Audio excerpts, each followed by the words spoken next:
Iran చమురు ఆదాయాన్ని దెబ్బకొట్టే దిశగా అమెరికా అధ్యక్షుడు డొనాల్డ్ ట్రంప్ యంత్రాంగం మరో నిర్ణయం తీసుకుంది. ఆ దేశ చమురు కొనుగోలు చేస్తున్న చైనా ఇంధన సంస్థపై ఆర్థిక ఆంక్షలు విధించింది.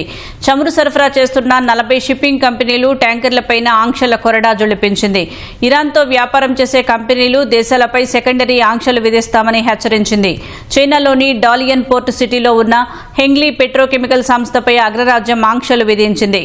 2023 నుంచి ఇరాన్ చమురును కొనుగోలు చేస్తూ ఆ దేశ సైన్యానికి $100 బిలియన్ ఆదాయాన్ని హెంగ్లీ సంస్థ సమకూర్చిందని అమెరికా ఆర్థిక శాఖ ఆరోపించింది.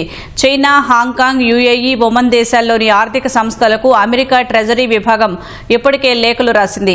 ఇరాన్ చమురు కొనుగోలు చేసినా లేక ఆ దేశ కరెన్సీలో లావాదేవీలు నిర్వహించినా కఠిన ఆంక్షలు విధిస్తామని అమెరికా ఆర్థిక శాఖ మంత్రి స్కాట్ బెసెంట్ తెలిపారు.